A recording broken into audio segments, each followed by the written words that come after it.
Sa afternoon edition, pang Huwebes edisyon siyempre tuntunan, petsa 16 sa bulan sang Hunyo. Ika-tatlong Huwebes ang ika-6 bulan tuwing 2022. Kamusta na kamo mayong hapon? Welcome at mga sukat ng matagbulamati at si mga kabombo sa kabukusan ng 61 kamakabarangay sa Bacolod, mga suki natin sa mga banwa at surad sa kabukusan niya sa atong probinsya. Mga nakatutok live sa atong FBK YouTube channel, mga taga-Negros, taga-Bacolod, di mga bayan sa Pilipinas, di mga bayan sa kalibutan, makita na lebat at natin mapalagan sila nga po niyo patutunan Bombo Report sa afternoon edition. Kapo dyan tagsadrik hapon, Bombo Dennis Rubica. Anong balita ang aton gawing patamod? Balita aton ni Balon. Sila nga po palagan siya patutunan sa aton si Maragapaunay ang mabalita lokal. Isa ka pike nga dentista arestado sa entrapment operation dito sa may syudad sa Dumaguete. Samtang walo ka mga residente sa Banwa sa Nigaran nagtapos kung nagadwar matapos ng ipedalo minus 3 ka bulan nga community-based rehabilitation program.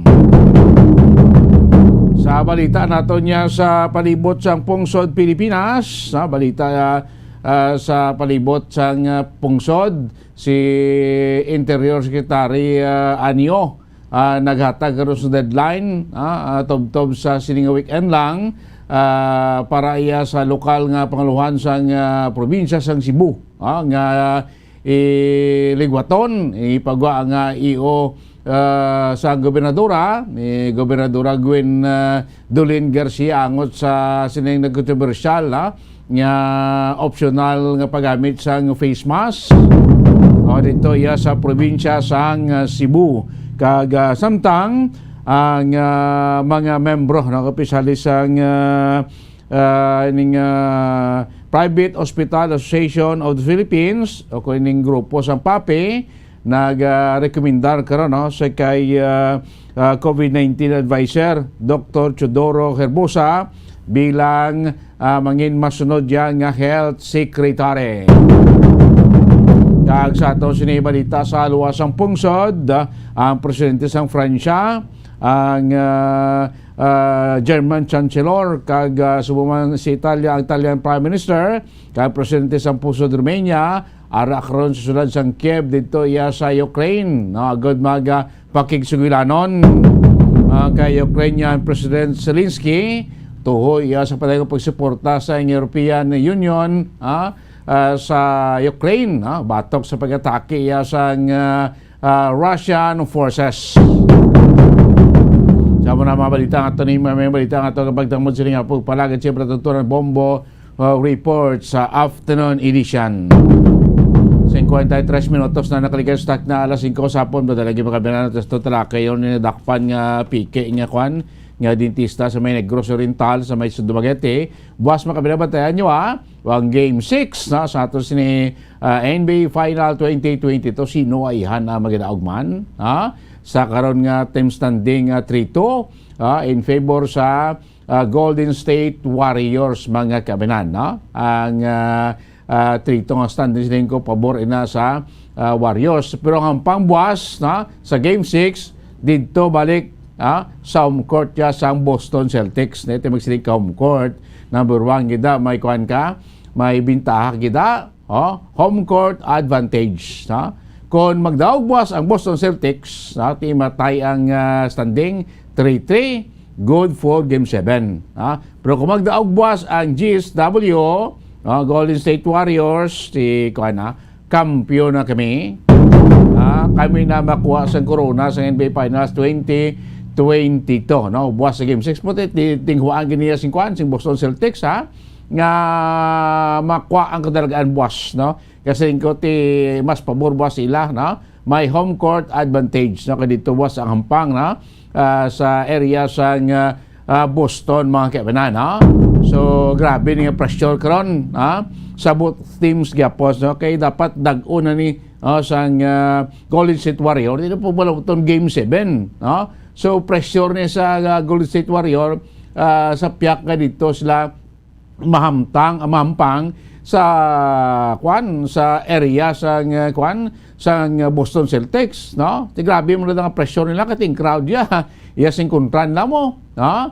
Ti protinguan sing Golden State Warrior nga madaog buwas para magkampiyon na sila, hindi na maglabot sa Game 6 pa. Amo ng pressure para sa Golden State Warrior. Ang pressure naman para sa Golden State para sa Boston Celtics players, team, ang pressure naman sila dapat dag-on ginilabwas ang hampang.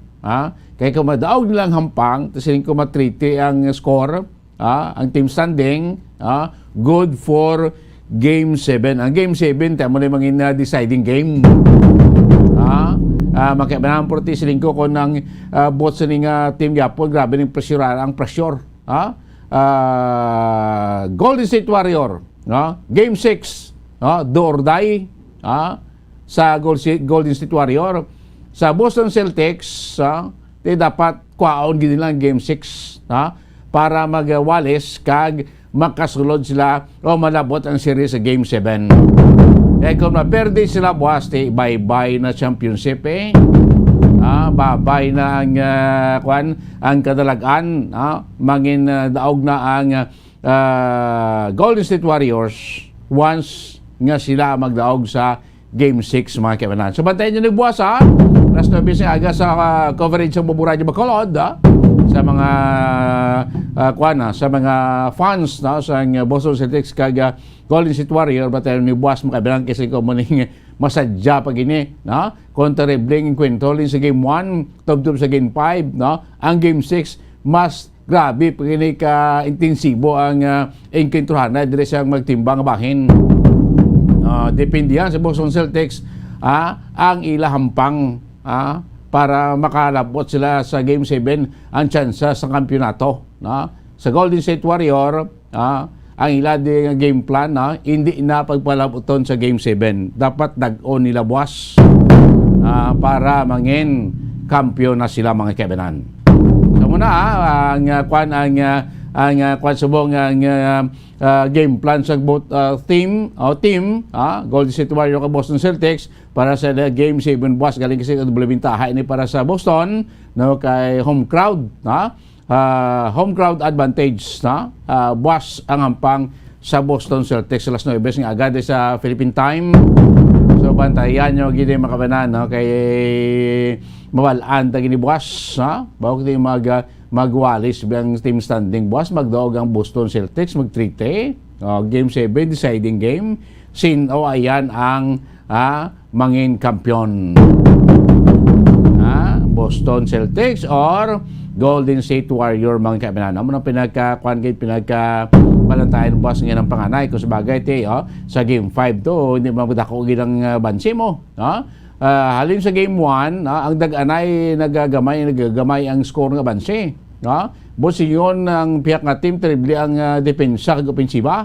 Kaya makitaan mo ang score, ang bansi, tama, kaya ako magkaminan, nagsanay man sa score, gawali mag-stay man sa score, puti magkabansi giling isa ka team ang kabinan, So sa atong standby ka mo buwas, toko mo sa Buburadyo Bacolod sa 9 ngaga, sa atong Game 6 ang NBA Finals, Boston Celtics versus sa Golden State Warrior. Langalan sa atong panahon, pagpangalagad sa ngapon, siyempre tutunas. Standby na ka mo, sa atong siling Bomboy Center sa Madalco Lagbas ka maglapaw ng mabalita national. Inyo lagad, Bombo Dennis Rubica, pras pabansang radyo ng Pilipinas, consistent overall, number 1 sa Bacolod. Basta Radyo, Bumbo! Ano ang masaming rason sa pagsakit sang aton tiyan?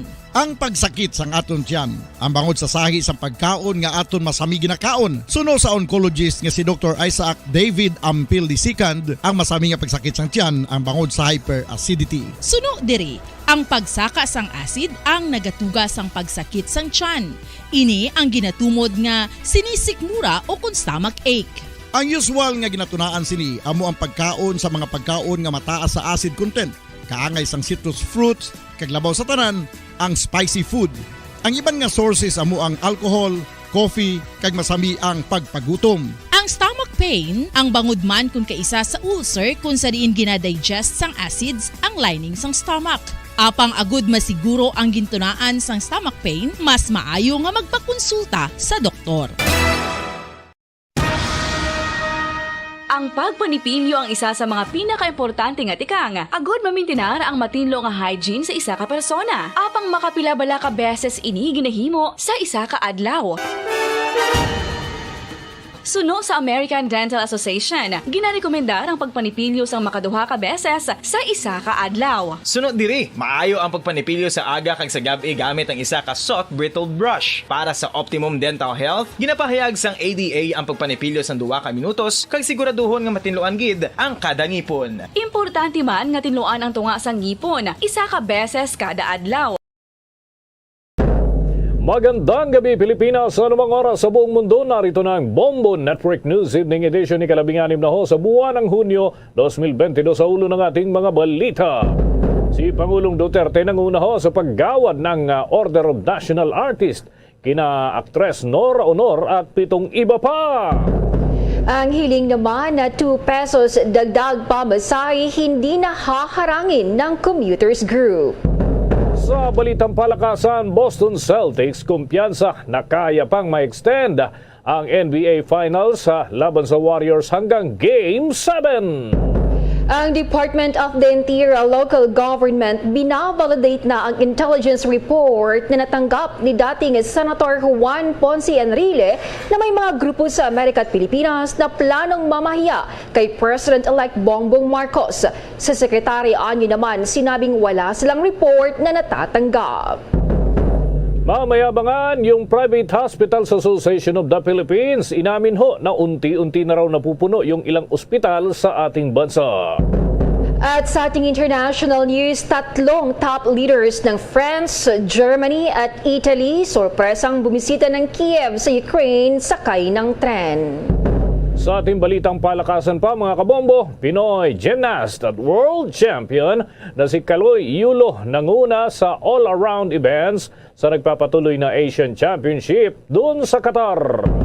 Bago sa detalye, kami ang inyong mga tagapagbalita. Ako si Bombo Jane Buna. Ako naman si Bombo Dennis Hamito at ngayon sa ating mga detalye. Pinangunahan ni Pangulong Rodrigo Duterte mga kabombo ang paggawad o conferment ng Order of National Artists sa 8 natatanging alagad ng sining sa ating bansa. Kabilang na dito ang premyadong aktres at singer na si Nora Honor o Nora Cabaltera Villamayor sa tunay na buhay na tinanghal na National Artist for Film and Broadcast Arts. Kasama ni Nora Honor sa nasabing award ang screenwriter na si Ricardo Ricky Lee at ang namayapang direktor na si Marilu Diaz-Abaya. Si Honor mga kabombo ay kilala bilang singer at aktres nga lalo na sa pelikulang Himala. At kilala rin naman itong si Lee sa pagsulat ng mga iconic films kagaya ng The Flor Contemplación Story at Sa Kuko ng Agila. Habang si Diaz-Abaya naman ay sa mga pelikulang kagaya ng Brutal at Jose Rizal.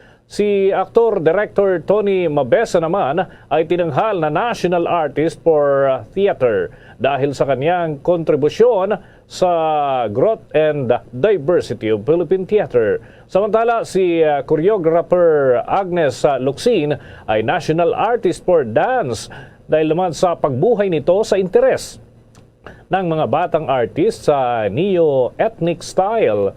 Si soprano Fides Cuyugan Asensio naman ay National Artist for Music dahil sa kanyang kontribusyon sa Renaissance of Classical Musical Theater dito sa ating bansa.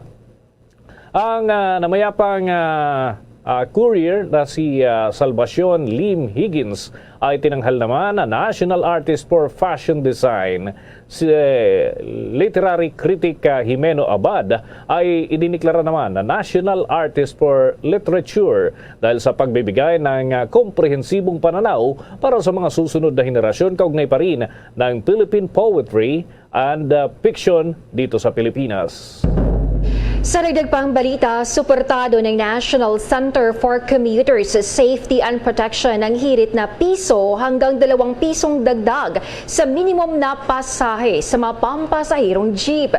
Ito ay upang maibsan umano ang pasani ng mga tsuper sa harap ng patuloy na pagsipa ng presyo ng mga produktong petrolyo. Dati ay isa ang panig ng commuters sa tumututol sa mga hirit na dagdag pamasahe para sa pampublikong sasakyan. Sabi ni NCCSP President Elvira Medina na sang-ayon sila sa aumento sa pasahe basta't hindi ito lalagpas sa 12 pesos dahil kung mangyari ay magiging dagok naman ito sa mga commuters. Anya, malaking kabawasan kasi sa kita ng mga manggagawa ang gasto sa pamasahe. Ngayong kakarampot lang naman ang ibinigay na aumento sa sahod ng mga Regional Wage Board.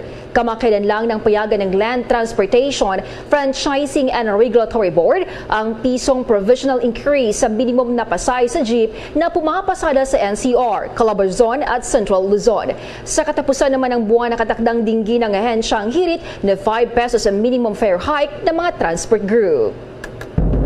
Oras natin sa buong kapuluan, 5 minuto na ho, makalipas ang 6 ng gabi. At sa pagkakataong ito mga kabombo ay hindi na tayo magpapaligoy-ligoy pa. Kaugnay hunong ulat na binasa ni Bombo Jane ay ito, makakausap ho natin ang pinuno ng Lawyers for Commuter Safety and Protection. Pabatiin natin at bigyan natin itong mga statement ni Attorney Ariel Inton. Importante ho ito, direktahan na ho, Attorney. Kaugnay ho dyan sa sinasabi nga na issue ng posibleng dagdag na pamasahe, wala na po bang nakikita kayo na magiging problema dito? Ano po yung reaksyon na ninyo, direktahan, sa panibagong hiling na taas pasahe ngayong kakataas pa lamang ho ng piso na umento ho dito sa ating pamasahe sa jeepney? Ano po ang inyong inaasikaso na rin ngayon? Paki-update naman, Attorney Inton. Well, una, tungkol dun sa pisong provisional increase, wala kaming pagtutol dun sa piso. No? Alam namin kung gaano kahirap ang dinaranas kayo ng public transport at kinakailangan din naman na bigyan po ng kahit na bahagyang pagtaas ang pasahe dahil nga sa sobra ang itinaas ng presyo ng crudo. When you go back, 2018, ang presyo po ng diesel per liter ay 45 to 50 pesos. Ang pamasahe po noon ay 10 piso at ginawa ng 9 pesos. Ngayon, ang diesel ngayon ay umaabot na sa 80 plus. No? At sa ibang lugar, pumapalo ng 90 per liter. Pero ang pamasahe ay 10 piso. So, doon pa lang makikita niyo na talagang may hirapan yung public transport dito. Problema lang, ang commuters, ang mga mananakay, ang ultimately tinatamaan dahil kapag nagpetisyon sa fare increase, ang mga pasahero ang magdadala niya. Ang pagkakaalam namin ay maghahain na rin ng mga provincial buses at city buses dito sa Metro Manila ng fare increase. Hindi ko po alam kung dyan po sa Bicol ay ganun din po ang mangyari at sa iba pang mga parte po ng Pilipinas. Pero sa Metro Manila, yan po ang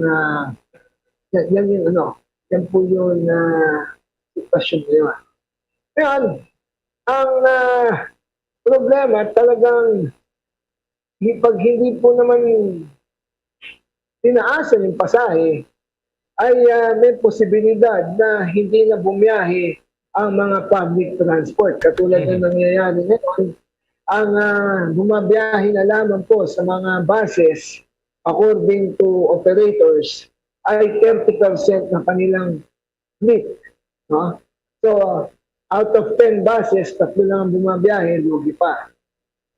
Kapag hindi po na gawa ng paraan to, ay baka isa na lang o baka wala nang bumiyahe At kapag ka ganyan, may hirapan lalo ang mga mananakay. Kaya makikita mo, Dennis, na ordinarily, pag may taas pasahe, ay pinapalagan ng mga pasahero. Pero ngayon, ay mukhang kinakailangan yung taas, pero dapat reasonabling taas. Otherwise, baka wala nang masakyan ang mga pasahero dahil hindi nababiyahe ang public transport. So yun ang sitwasyon yun. Kaya ang amin pong panukala sa pamahalaan, no, para hindi laging ipinapasa sa mga commuters, ay payagan na yung rekomendasyon ng mga mambabatas, kami ganun din, na isuspindi muna ang implementasyon ng excise tax sa petroleum products. No? Kahit sabihin ng ilang sektor sa pamahalaan, particularly sina Secretary Joke na maraming ang malaki mawawala sa pamahalaan, ay sa tingin namin mas malaki ang mawawala sa mga tao kapag hindi po ginawa ito dahil even government officials hati na rin sa isyong to dahil ang Energy Regulatory Commission, no, isang importanteng ahensya, rekomendasyon na rin nila isuspinde dahil kapag hindi, tataas ang singil ng kuryente. Kaya may kotse naman o wala, abay, habang tumataas to at wala daw magagawa rin ng gobyerno, sabi nila, hindi mapitigil yung pagtaas, ay, ayun na nga, pasahero magdadala. Sige, Attorney Inton, may tanong din si Bombo Jane Buna. Bombo Jane. Panukala po na magkaroon ng buffer fund para sa inaangkat na presyo ng langis. Sa tingin po ninyo, attorney, makakatulong ba sa problema natin ang pagbuhay sa Oil Price Stabilization Fund? Pwede rin po yan pag-aralan, no? Parang naisabihin sinasubsidize ng pamahalaan yung presyo ng langis na kapag tumaas sa a certain level, sasagutin na lang yun ang Oil Stabilization Fund. No? Yan kung may implement po ng maaga, pero sa amin, sa tingin po namin, marami pang pag-aaralan dyan. No? Habang pinag-aaralan, suspendingan mo muna ang implementasyon ng excise tax. Okay, nagkukumahog tuwing may mga dumarating na problema, no ho. Wala po ba kayong may mumungkahi naman na long-term solution at least para sa pamahalaan, lalo at papasok yung susunod na administrasyon, para hindi na tayo pa ulit-ulit dito sa suliranin, tapos magmamahal na naman yung mga produktong petrolyo, ay ganun pa rin ang atin hong sitwasyon. Any long-term solution na inyo pong may mumungkahi? The long-term solution ay yan nga, sinuggest po sa papasok na administrasyon, Oil Stabilization Fund, para sa ganon ay in a certain level ng presyo ng petroleum products, papasok ang pamahalaan at sasagutin yun yung taas para ma-stabilize yung presyo ng gasolina. So that's one way of saying we have a long-term solution. No? Yan ang isa. Pero ang hirap, no? Ang hirap din is na pagsabi na sa ngayon, bago natin isipin yung long-term, isipin muna natin yung short-term dahil kapag hindi po na-solusyonan kagad to, talagang mahihirapan pa mga mamamayan. No? So, short muna before the long-term goal. No? Pangalawa, hindi lang yung mga pasahero po ang nasasaktan ngayon. Kahit yung mga car owners. Lalo na po sa Metro Manila, yung mga car owners, yung, kunyari, kayo taga Bulacan, Laguna, Cavite, araw-araw kayong bumabiyahe sa Metro Manila para magtrabaho, pumasok. Sa ganung taas ng gasolina, toll gate, parking space, mag-iisip na kayo talagang mag-public transport. Ang problema, available ba ang public transport? Available and convenient ba? So yan yung hamon, no? Kaya kami, sinasabi namin, okay, sige, magtaas kayo ng reasonable pagtaas, but be sure, no? Give us the assurance that there will be more units on the road, mas convenient and safe, para sa ganon ay makasakay ang mga pasahero. Ay sige, at alam po namin, busy rin po kayo, Attorney Hinton. Maraming salamat at magandang gabi po sa inyo. Yan mga kabombo, si Attorney Ariel Hinton, ang pinuno ng Lawyers for Commuter Safety and Protection. At inong nakapanayam, oras natin sa buong kapuluan, 12 minutos na makalipas ang alas 6 ng gabi. Nanindigan ng Department of Health o DOH na nananatiling nasa low-risk classification ng National Capital Region para yan si COVID-19. Binanggit ng kagawaran na habang ang Metro Manila ay nagpakita ng positibong 2-week growth rate, ang average daily attack rate ay mababa pa sa 6, na mas mababa sa isang kaso sa bawat 100,000 population. Ang average daily attack rate ay tumutukoy ito sa insidente na nagpapakita ng average na bilang ng mga bagong kaso sa isang period bawat 100,000 na tao. Sinabi rin nito na ang region's health care utilization rate ay nananatiling nasa low risk.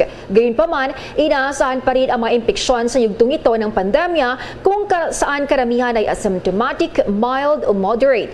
Ayon pa sa Department of Health, ang isang lugar ay mauri bilang moderate risk kung ito ay may positibong 2-week growth rate at average daily attack rate na hindi bababa sa 6 na average na kaso kada araw. Kung maalala, inaprubahan ng Interagency Task Force of Emerging Infectious Disease ang mga rekomendasyon na isa ilalim sa Alert Level 1 ng NCR at iba pang lugar mula June 16 hanggang June 30. Ito ay sa kabila ng naiulat na pagtaas ng bilang ng mga kaso ng COVID-19 sa Metro Manila at iba pang mga lokasyon sa mga nakaraang araw. Oras natin mga kabombo, 16 na minuto na ho, makalipas ang alas 6 ng gabi. At kuha muna tayo ng mga dagdag na ulat mula sa ating mga kasamahan. Ang Department of Justice mga kabombo ay may payo dito kay Cebu Governor Gwen Garcia na maghain daw ng panukala ukol sa pagsusuot ng face mask kesa banggain yung IATF. Alamin natin ang kabuang detalye sa ulat ni Bombo Gerald Ulep. Bombo Dennis, Bombo Jane, at ito nga may panawagan na ang Department of Justice dito pa rin sa gobernadora ng Cebu na si Governor Gwen Garcia na makipag-usap sa Interagency Task Force para pag-usapan ang kanilang ibinabang kautusan sa naturang probinsya na optional itong pagsusuot ng face mask. Sinabi ni Justice Secretary Menardo Guevara na mas maiging maghain na lamang daw ng panukala si Cebu Governor Garcia sa Interagency Task Force ukol dito pa rin sa pagsusot ng face mask. Hindi naman umano kailangan ni Garcia na banggain itong Interagency Task Force hinggil sa issue ng pagluluwag sa pagsusuot ng face mask sa kanilang lalawigan. Ayon kay Secretary Guevara, mas makabubuting lumapit si Garcia sa IATF at maghain ito ng mga panukala para himukin itong gobyerno na baguhin na itong mga health protocols. Pwede naman umanong gawing rason na sa kanyang panukala ang marami na ring mga nabakunahan kontra pa rin sa COVID-19 at kontrolado na umano itong pandemya dito sa Pilipinas. Iginitin ni Guevara na makatwiran naman na magdesisyon ang Interagency Task Force at mabilis magpatupad ng mga pagbabago lalo na kung mayroon silang maipresentang scientificong basehan o yung itong scientific. Sa halip na komprontahin ay hinimok ng kalihim si Garcia na lumapit nga sa IATF at linawin itong nais nitong mangyari. Gayunpaman, naniniwala si Secretary Guevara na kailangan pa ring sumunod sa mga pinaiiral na protocol sa ngayon, gayon din sa mga paghihigpit bilang konsiderasyon na rin sa limitadong kapasidad ng health system dito sa Pilipinas. Kung ganyan, pakinggan natin si DOJ Secretary Menardo Guevara. Wag mo nang banggain diretso. Ang gawin mo, lumapit ka na lang sa IATF and make this proposal. And that's it. Ang kailangan lang naman gawin dyan ni Governor Gwen or ng any local government official who feels na pwede nang mag-alis ng mask sa kanilang local government unit, no? Ay lumapit sa IATF, sabihin sa IATF na maybe it's time to modify yung existing rule natin. Dahil sa outdoor, dahil marami ng tao generally vaccinated with booster at na-control na natin ang spread ng coronavirus. So yung pandemic, more or less, parang medyo under control na. So maybe we can modify the existing rule para yung outdoor na well-ventilated, okay, wala namang enough space, edi gawin na lang nating optional yung pag-wear ng mask. It's a simple act of approaching the IATF and requesting a modification of the existing. So sa ngayon, Bombo Dennis, Bombo Jane, ay marami pa rin itong mga nagpapahayag nga ng kanilang concern at marami samot-saring reaction pa rin itong natatanggap na itong inilabas na executive order doon pa rin sa Cebu sa optional na pagsusuot ng face mask at maging itong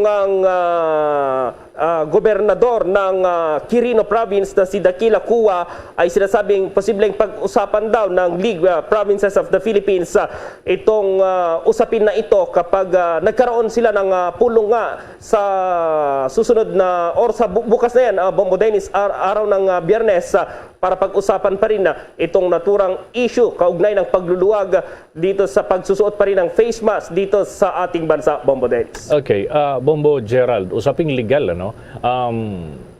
Kailan nakikita ni Secretary Guevara na posibleng gawin ang legal na aksyon pagka mga ganito laban sa isang local chief executive, Bombo Gerald? Oo, Bombo Dennis, siguro as soon as possible dahil may nabasa tayo kanina itong Department of Interior and Local Government ay binigyan ng 3 araw itong si Governor Gwen Garcia at maging yung pamahalaang lungsod ng Cebu na baguhin at itama yung kanilang panukalang or itong executive order na yung umiiral na ngayon na hindi pagsusuot ng face mask, optional na pagsusuot ng face mask sa naturang probinsya dahil talagang nag-uumpugan itong kanilang executive order sa executive order na pirmado yan ni Pangulong Rodrigo Duterte kaugnay pa rin sa mandatory na pagsusuot ng face mask sa mga public places maging doon sa mga closed spaces. Doon kasi sa Cebu, yung kanilang panukala or yung nag-e-exist na executive order, pwede nang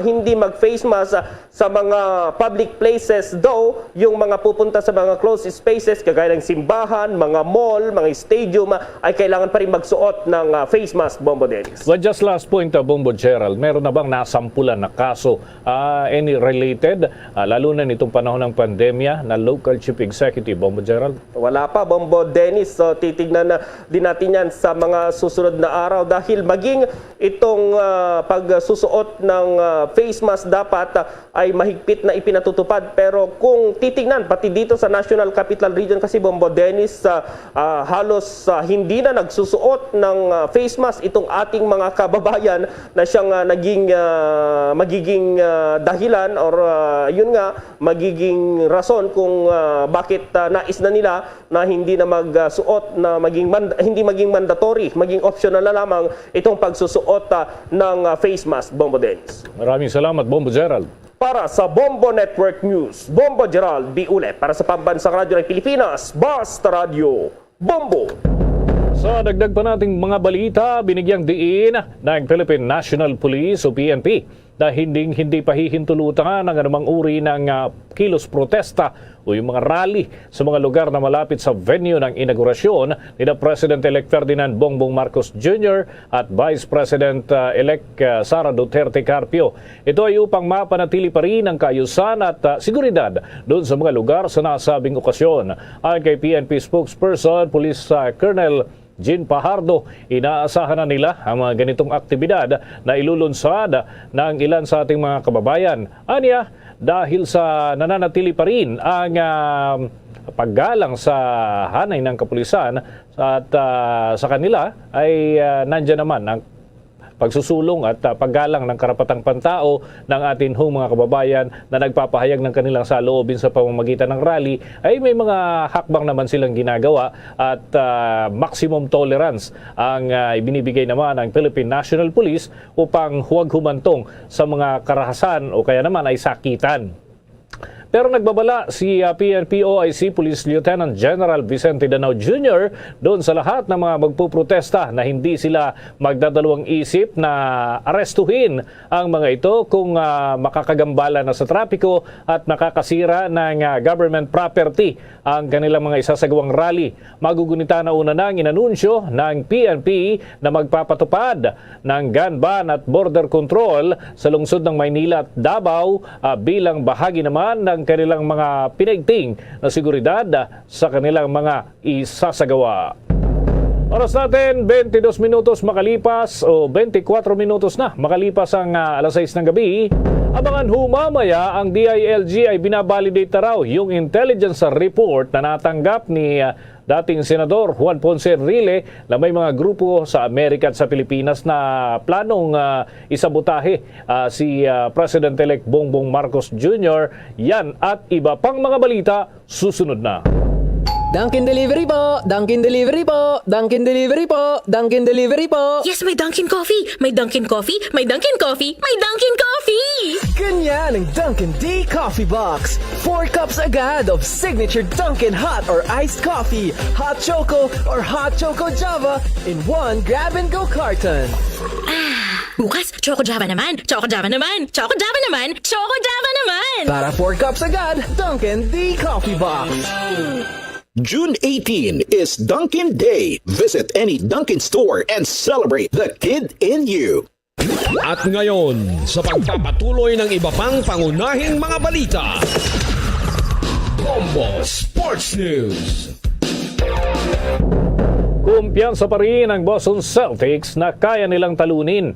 Yan ho ay bukas ang Golden State Warriors para maitablang serye at ma-extend hanggang Game 7 ang NBA Finals. Ayon kay Boston All-Star Jason Tatum, dumadaan sa mahirap na sitwasyon ang kanilang kupunan kaya hindi pa rin bago sa naturang sitwasyon kung saan ho ay isang panalo na lamang ang kinakailangan ng karibal na Warriors bago maging kampyon. Kaya naman todo din ang kanilang effort. Inihalimbawa naman ni Tatum ang naranasan nila sa Eastern Conference sa kamay ng defending champion na Milwaukee Bucks at ang serye nila na dun sa Miami Heat na umabot sa Game 6. Maging ang coach ng Boston na si Ime Udoka ay kampante rin na kaya nilang bumangon sa laban.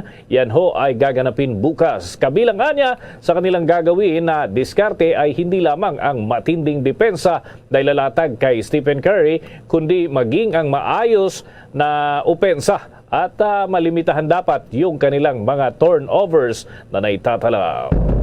Sa iba pang balita, inirekomenda ng grupo ng private hospital si Government Advisor Dr. Ted Herbosa bilang susunod na kalihim ng Department of Health. Sinabi ni Private Hospitals Association of the Philippines President Dr. Jose Rene de Grano na umaasa silang si Herbosa ang pipiliin at tatanggapin ni President-elect Bongbong Marcos. Si Herbosa ay isang advisor ng National Task Force laban sa COVID-19. Siya ay Department of Health Undersecretary mula 2010 hanggang 2015 at Executive Vice President ng UP System mula 2017 hanggang 2021. Samantala, tiniyak naman ni De Grano na handa mga pribadong hospital sakaling magkaroon ng panibagong COVID surge. Karamihan sa mga admission sa mga pribadong pasilidad na medikal ay kasalukuyang hindi pa mga pasyente ng COVID-19. Sa karagdagan pang balita, inihayag ng pinuno ng the Philippines Vaccine Expert Panel na ang mga batang wala pang 5 taong gulang ay dapat na turukan ng bakuna laban sa COVID-19. Ito'y sa gitna na rin ho kamakailan ng pagtaas ng mga bagong kaso dito sa ating bansa. Sinabi ni Dr. Nina Gloriani na ang lahat ng Pilipino kabilang ng mga bata ay dapat na protektahan laban sa mas nakakahawang Omicron sa variant ng coronavirus. Aniya, dapat nang gumawa ng plano ang gobyerno na bilhin ng mga bakuna para sa mga batang may edad na 6 na buwan hanggang 4 na taong gulang na binubuo ng Pfizer at Moderna. Nabanggit naman ng naturang opisyal na wala sa dalawang manufacturers ang humihingi pa ng pahintulot ng gobyerno na maturukan ang mga batang Filipino. Idinagdag pa ni Gloriani na susuriin nila ang kaligtasan at bisa ng mga bakuna kapag humingi ng emergency use authorization mula sa gobyerno ang mga pharmaceutical companies na nasa likod nito. Matatandaang nasa 69.5 million o 77.24% ng target na 90 million Filipinos ang fully vaccinated na laban sa respiratory disease. Sa mga nakatanggap naman ng kanilang pangunahing serye o pangunang serye, 14 na milyon ang nagkaroon ho ng kanilang mga booster turok na bakuna o booster shots. Samantala naman ang Department of the Interior Local Government binavalidate na ang intelligence report na natanggap ni dating Senator Juan Ponce Enrile na may mga grupo sa Amerika at Pilipinas na planong mamahiya kay President-elect Bongbong Marcos. Alamin ang detalye sa report ni Bombo Annalise Soberano. Wala pa ang kumpirmasyon ng Department of Interior and Local Government sa intelligence report na natanggap ni dating Senator Juan Ponce Enrile na may mga grupo umano sa Amerika at Pilipinas na planong mamahiya kay President-elect Ferdinand Bongbong Marcos Jr. Ayon kay DILG Secretary Eduardo Año, kanila pang i-verify ang naturang report. Gayunman, kanyang sinabi na handa sila at ang PNP na magbigay seguridad kay President-elect Marcos. Minomonitor na din umano nila ang lahat ng grupo na pwedeng manggulo kay Marcos kasama na ang CPP-NPA. Kumikilis na rin ngayon ang intelligence community ng PNP para i-monitor ang anumang tangkang pananabotahe at panggugulo para ito ay mapigilan. Pakinggan natin ang pahayag ni DILG Secretary Eduardo Año. The specific intelligence report, no? But we can surmise the CPP-NPA and its cohorts are actually have the intent to cause embarrassment to President-elect Bongbong Marcos, no? Kasi itong mga kaliwang grupo na to, right from the start, kahit sino mo po presidente, palaging ganun yung kanilang ginagawa, no? At napaka-successful ng ating NTF-ELCAC at nangako ang susunod na administration na ipagpapatuloy naman nila yung magandang ginagawa ng NTF-ELCAC. So yan yung probably the motive of some groups na gustong magpahiya, gustong sirain yung image ng incoming administration. And the PNP, the government, the NTF-ELCAC are prepared for that. No? We will not allow any group to conduct any nefarious activities, much more to discredit the incoming administration. And we will do it all within the legal bounds. Samantala, kanyang sinabi na nakalatag na ang seguridad para sa inaugurasyon ng mga susunod na leader ng bansa. Nagsanib puwersa ang PNP at AFP para tiyakin ang seguridad sa inaugurasyon ng dalawang mataas na opisyal.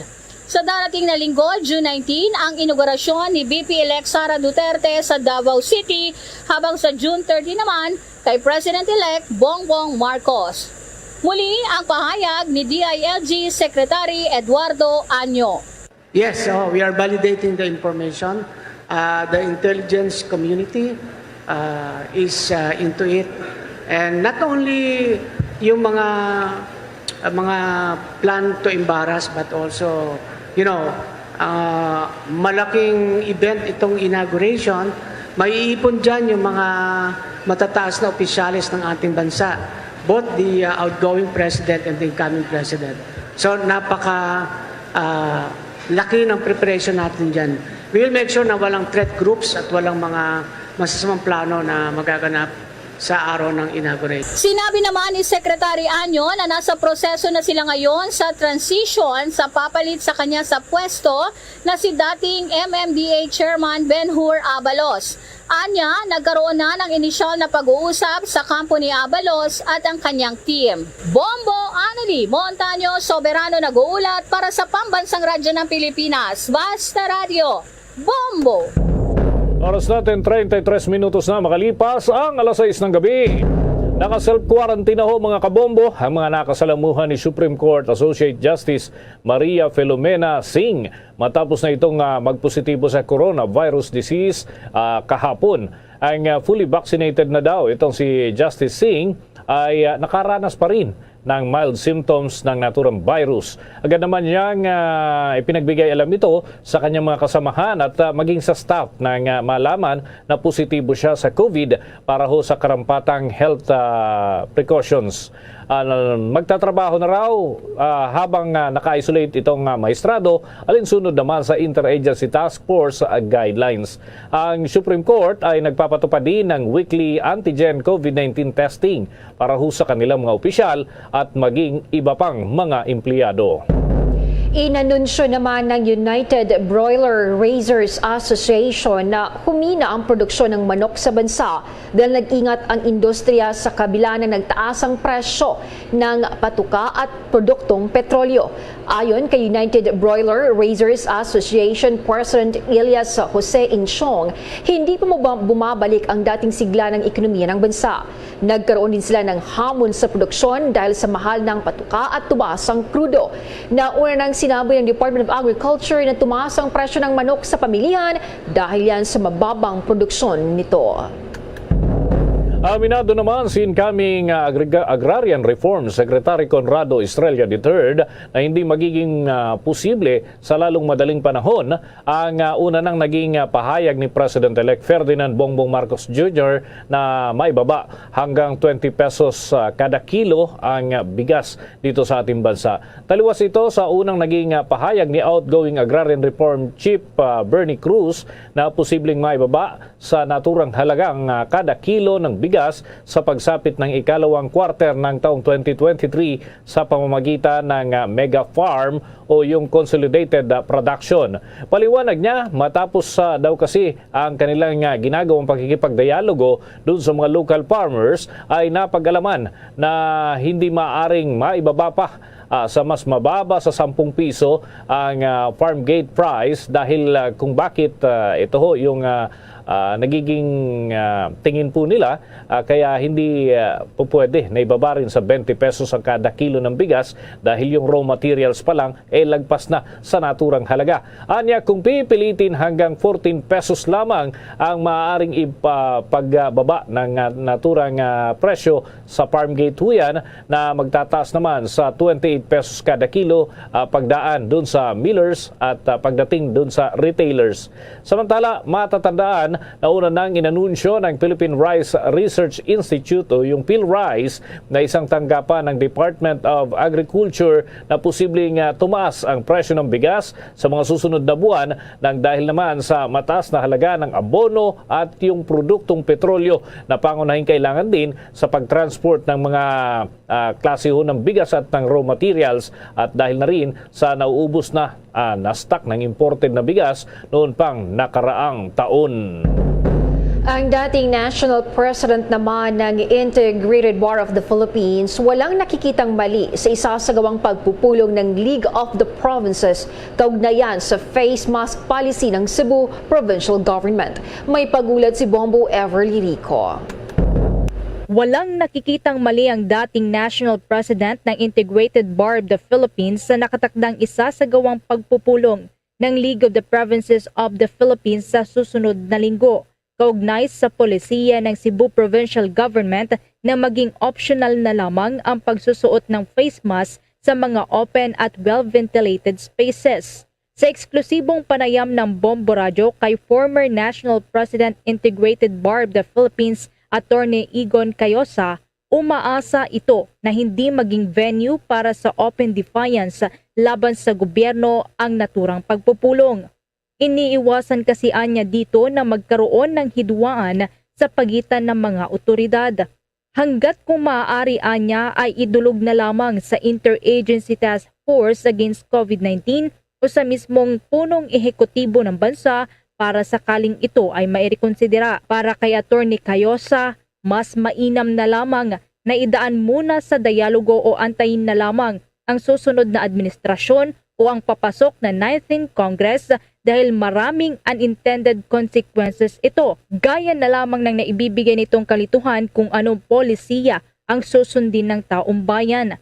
Hinikayat din ng mga opisyal ng national at local government na magkaroon ng unity of command, aksyon na mula sa gobyerno na naaayon sa rule of law, siyensya at istatistika at gayon din ng naaayon sa expertise. Kung merong hindi pagkakaintindihan, nagkakabangayan, kumbaga nag-uumpugan na yung dalawang posisyon, under the Constitution naman, our checks and balances and the division of powers ang mag-interpret ngayon kung sino ba ang may poder, yung mga korte. Pero sana ho, huwag na nating paabutin sa ganoon. Kasi iisang gobyerno lang naman kayo Mga local government units, alam ho naman nila na may administrative control and supervision ang national government sa kanila. So, mag-usap na lang kayo, di ba? Pwede namang mag-adjust, magbigay. O kaya hintayin nyo yung next administration, baka sakaling magbago ang kanilang national policy. O kaya yung bagong kongreso, baka bawiin nila yung mga binigay nilang mga kapangyarihan sa national government executives to handle the pandemic. So it might be better for them to just dialogue muna kasi may mga unintended consequences nga ho May mga naiipit, nako-confuse ang ating taong bayan at hindi magandang pangitain na yung mga leaders natin, whether elected or appointed.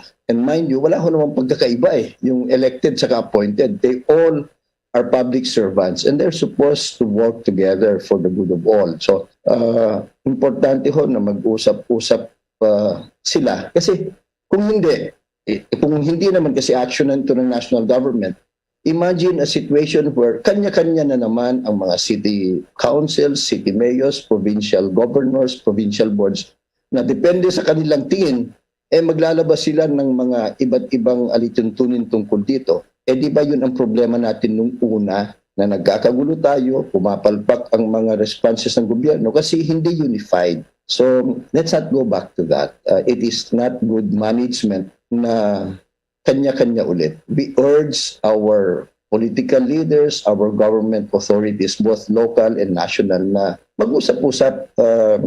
We need the unity of command. We need the government action based on the rule of law and science and statistics and expertise para malagpasan natin ito. Nauna na ngang binalaan ni DILG Secretary Anyo si Cebu Governor Gwendolyn Garcia na isang paglabag sa Anti-Graft and Corrupt Practices Law kapag ipagpapatuloy ang pagpapatupad ng ordinansa hinggil sa optional na pagsusuot ng face mask dahil magdudulot lamang ito ng undue injury at kalituhan pagdating sa face mask policy ng national government at paglabag din sa Executive Order No. 151 na nilagdaan ni Pangulong Rodrigo Duterte noong November 2021. Noon ngang nakalipas na linggo, inisyu ang isang Executive Order No. 16 na inadapt kamakailan lamang ng Cebu Provincial Board bilang isang ordinansa. Ito ang optional na pagsuot ng face mask sa open at well-ventilated spaces sa Cebu. Sinabi din ni Secretary Anyo na walang legal na basihan at depektibo ang naturang executive order ng Cebu Provincial Government. Ayon kay Attorney Cayosa, ginagawa lamang naman ni DILG Secretary Eduardo Anyo ang kanyang trabaho na ipatupad ang mga umiiral na batas at panuntunan ng IATF. Ipinaliwanag din ni Attorney Cayosa na ang anti-graft and corrupt practices ay hindi lamang naman nakatuon sa pagnanakaw ng pera kundi saklaw din ito ang abuse of authority, oppression at iba pa. Ang mahirap lamang anya kapag ang ikinaso ay anti-graft, liban sa mabigat ang penalty ay wala din anyang abogado ang nais na humawak ng kaso lalo na't ang gobyerno ang kalaban. Please understand na si Secretary Anyo, hindi naman to away between Secretary Anyo and Governor Gwen Garcia. Si Secretary Anyo, being a secretary, trabaho niyang ipatupad yung umiiral na batas at mga guidelines. Wala rin naman siyang authority by himself to just say, okay, sige dyan sa Cebu, wag na lang kayong sumunod. Kasi yung scope ng guidelines ng AITF, nationwide naman. So, obligasyon niya na ipatupad ito. So, nothing personal, I suppose. Plus, yung no less than the Secretary of Justice, yung, kumbaga, pinaka-abogado at authority ng gobyerno, including local government units in the assessment of law, no, yung mga opinion, naglabas na ng legal opinion as a department head na nangingibabaw yung AITF dun sa mga ordinansa ng local government units. So there is also basis for him to say na pwede kami magkaso dito. Na ang tanong, anong kaso? Nabanggit na niya, yung isa sabi niya maaring anti-graft yan, no? At maganda ring explain sa ating mga kababayan kasi marami sa kanila ang tingin nila anti-graft, kailangan magnakaw ka ng pera. Hindi ho. Kung titingnan natin ang Anti-Graft and Corrupt Practices Act, na matagal na ho 1960s pa yan, hindi lang ho pagnanakaw ng pera, yung ayaw pagsunod, yung abuse of authority, yung oppression, yung delay, at marami pang ibang non-monetary ang issue, maging anti-graft. So, maaaring gawin ito. Whether or not he will prosper, it is for the courts to decide. But ang legal effect ko kasi pag ang kinaso sa'yo anti-graft, no government lawyer can represent you. Ayon kay Attorney Cayosa na bagamat sa political na aspeto ay mayroong bentahe sa gobernador ng Cebu ang ordinansang pinagtibay ng Cebu Provincial Board, subalit kung sa legal na basihan, walaan niyang bisa ang local ordinance ng Cebu Provincial Government dahil mas nangingibabaw pa rin ang authority ng national government. Para sa Bombo Network News, Bombo Everly Rico nag-uulat para sa Pambansang Radyo ng Pilipinas, Basta Radyo. Bombo! Samantala, inamin ni Senator Francis Tolentino na kwalipikado rin ang iba niyang mga kasamahan sa Senado para humawak ng ilan pang masiselang tungkulin. Si Senator-elect Alan Peter Cayetano kasi ang isa sa nakikita nito na pwedeng mamuno sa Blue Ribbon Committee. Ngunit nakasalalay naman sa mga miyembro ng kapulungan kung sino ang kanilang ihahalal na mamuno sa panel. Sa 19 Congress mga kabombo ay magbubukas nga ang panibagong set ng mga chairman ng mga komite sa naturang mataas na kapulungan ng Kongreso. At ilan dyan ay mga pinagpipilian ay si Senator Juan Miguel Zubiri at ganun din ang mga subordinate ay posible na manggaling umano doon sa majority group at tungkol naman sa pagtatalaga ng mga chairperson ng iba't ibang lupon ay dito mga kabombo sa isang panayam nga ay sinabi nitong si Cayetano na sasali lamang siya sa majority block kung siya ay magiging pinuno ng makapangyarihang lupon. Nauna na nga ibinunyag ni Senate Majority Leader Juan Miguel Zubiri na inaasahang magiging susunod na Senate President ito ay tinatanggap na ni Tolentino ang pagiging chairman ng Blue Ribbon Panel. Pero sinabi naman ni Tolentino na pwedeng siya o ay humawak ng alinmang lupon at pwede rin doon sa Committee on National Defense na babakante naman ni outgoing Senator Panfilo Ping Lacson. Para kay Tolentino, ang Senate Blue Ribbon Panel ay hindi dapat ibigay sa silver platter at dapat daw itong italaga sa isang senador batay sa conviction, yung track record at kung papaano mo mapapamahalaan ng naturang komite para na rin sa higit na ikabubuti. Iginit naman ni Presidential Advisor for Entrepreneurship Joey Concepcion na dapat pahintulutan ang mga local government units na magdesisyon kung ipapatupad o hindi ang paggamit ng face mask outdoor. Ginawa ni Concepcion ang payag kaugnay ng sagupaan sa pagitan ng Department of the Interior Local Government at ng Cebu Provincial Government sa desisyon na huli na gawing optional ang paggamit ng face mask sa mga bukas at well-ventilated na espasyo. Ayon kay Concepcion, naniniwala siya na hindi kailangang gawing mandato ang pagsusuot ng face mask outdoor. Anya, alam natin lahat na ang Omicron ay isang variant na medyo banayad kapag nagkasakit ka at hindi pa na-ospital. Masyado sila nakatutok sa bilang ng mga taong nahahawa araw-araw. Gayunpaman, idiniin ng Department of Health na pinapayagan lamang ng Pandemic Task Force ng gobyerno ang pagtanggal ng mga face mask sa panahon na mapartikular na pagkakataon tulad yan ng kapag kumakain.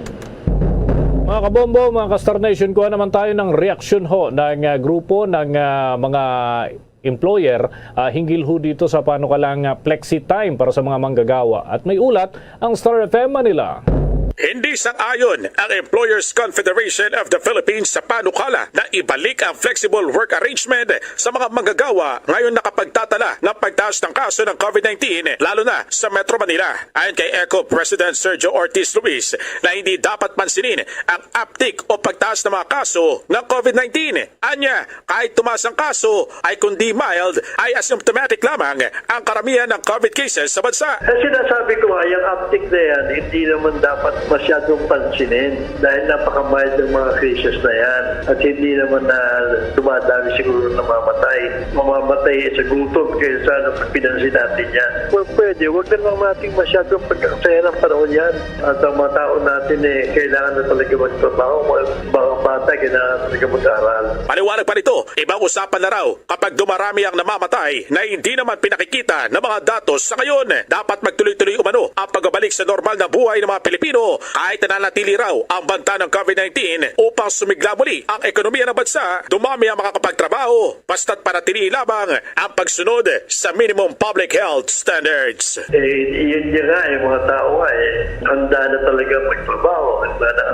Diba bakit natin binibigyan na naman ng panic situation? Iyan ang tinig ni Sergio Ortiz Luis, Presidente ng Employers Confederation of the Philippines. Iyan ang balita mula rito sa 102.7 Star FM Manila para sa Bombo Network News. Nagulat Star DJ Antonio Lambada para sa Pabasang Radyo ng Pilipinas. Basta Radyo Bombo. That news was brought to you by Dunkin', pasalubong ng bayan. Bombo International News. Nakarating na sa Kiev, Ukraine ang mga leaders ng France, Germany at Italy isang araw matapos inanunsyo ng United States ang $1 billion na lagang mga bagong armas para yan sa mga Ukrainian forces. Bilang pagpakita ng suporta, bumiyahe sina French President Emmanuel Macron, German Chancellor Olaf Scholz at Italian Prime Minister Mario Draghi papunta sa Kiev sakay ng tren. Nakatakda rin na makipagpulong ang tatlo kay Ukrainian President Volodymyr Zelensky. Kung maalala, lubos na sinuportahan ni Draghi ang mga parusa ng EU laban sa Moscow sa digmaan at sinuportahan din ang pag-asa ng Ukraine na sumali sa bloc. Sinabi ng European Commission na magbibigay ito ng mga rekomendasyon sa mga prospect ng pagiging miyembro ng Kiev sa lalong madaling panahon. Hawak ng France ang umiikot na pagkapangulo ng EU hanggang sa katapusan ng buwang ito.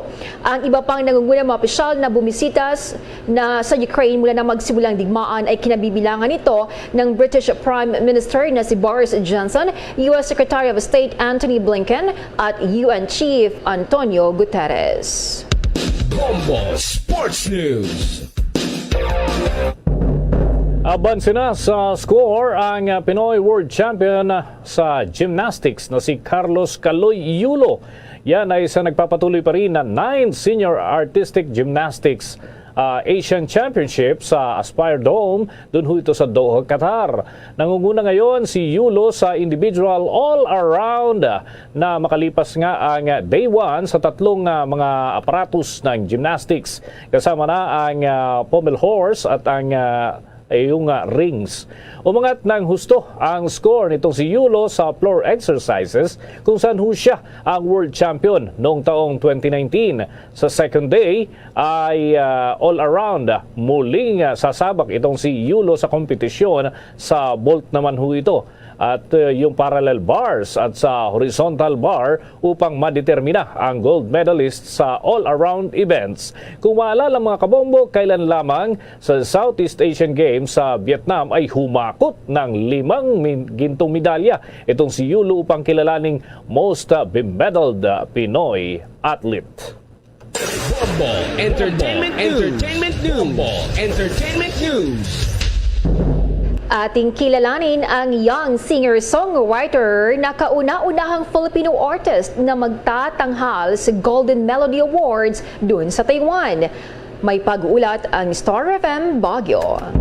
Magtatanghal ang young singer-songwriter na si Paulo Sandejas sa Golden Melody Awards at Festival sa Taiwan sa June 24 hanggang 26 sa 2022. Si Paulo nga ang kauna-unahang Filipino artist na magtatanghal sa nasabing okasyon. Sa exclusive interview ng Star FM Baguio sa singer, inamin nito na isa umanong karangalan na maibahagi ang kanyang talento sa ibang bansa. Nakakaramdam rin umano ito ng pressure dahil siya ang magsisilbing kinatawan ng bansa. It's a whirlwind experience. It's my first time performing for an entity that's not in the Philippines. It's huge for me. I guess it's a nice way to go out of just the OPM scene and try and see if I can get listeners around Southeast Asia. It's just also a lot of pressure to kind of carry that weight and that title of being the only Filipino to have done it so far. Tinig ng young singer-songwriter na si Paulo Sandejas sa panayam ng Star FM Baguio. Si Paulo ay anak ng sikat na Pinay actress at TV host na si Christine Jacob Sandejas. Ang Golden Melody Awards ay ang Taiwan's version ng Grammys ng Estados Unidos kung saan pinaparangalan ang mga gumawa ng outstanding achievements sa industriya ng musika. Hey Star Nation, this is Paulo Sandejas and you are listening to Star FM. It's all for you. Basta Radio, Bombo. Iyan ang report mula Star FM Baguio para sa Bombo Network News. Star DJ Nash para sa pambansang radyo ng Pilipinas. Basta Radio, Bombo. Bombo Business News.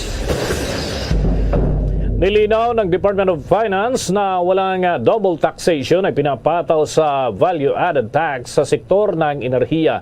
Binigyang diin ni Finance Secretary Carlos Dominguez III na sa ilalim ng Electric Power Industry Reform Act o IPIRA Law ay pinaghiwa-hiwalay na ang pagpipresyo sa bawat yugto ng produksyon ng elektrisidad. Makikitaan niya na ito ay sa kabuang halaga ng konsumo ng kuryente kung saan ay nagpapataw ng hiwalay na 12% value-added tax of VAT sa panig ng consumer hiwalay ang VAT para ho sa distribution charge, gayon din sa generation at transmission charges. At ang paglilinaw na ito ho, mga kabombo, ni Secretary Dominguez ay matapos nga na maglabas ng pahayag si Energy Regulatory Commission Chief Agnes de Vanadera na ire-recommenda niya sa susunod na administrasyong Marcos na tanggalin na ang 12% VAT sa generation charge at dapat anya na i-apply na lamang ito sa distribution charge para sa pag-iwas na doon sa double taxation. Paliwanag naman ni Dominguez, masasabi lamang na may double taxation kung may ipinapataw na dalawang buwis sa parehong subject matter para sa parehong layunin ng parehong taxing authority sa lubhuyan ng parehong jurisdiksyon sa pareho din naman na panahon ng pagbubuwis. At git nga ni Dominguez, hindi ang VAT exemption ang solusyon para maibsan ang pasanin ng consumers dahil hindi naman ibig sabihin na kapag tinanggal yung VAT ay mababawasan na ng 12% ang presyo ng kuryente. Ayon nga kay Dominguez, ang mabuting gawin ngayon ay pag-aralang muli ang kasalukuyang patakaran sa presyuhan ng power generation. Bombo Business News is brought to you by Queen City Development Bank. Bombo Foreign Exchange Update. Sa mga nag-aabang po ng palitan ng piso kontra sa foreign currencies, narito mga kabombo, ang katumbas ng isang US dollar ay 53 pesos 37 centavos. Ang Singaporean dollar naman ay may katumbas sa atin na 38 pesos 49 centavos. Ang Hong Kong dollar ay umaabot ng 6 pesos 79 centavos, habang ang euro ay pumapalo ng 55 pesos 75 centavos. Ang Saudi Arabian Rial naman ay 14 pesos and 22 centavos batay sa data ng Bangko Sentral ng Pilipinas. The Bombo Foreign Exchange Rate Update is brought to you by Queen City Development Bank. Bago tayo magtapos, ang Bombo Radio Philippines po ay naganyaya sa lahat para sa sama-samang panalangin. Narito ang Orapio Impirata.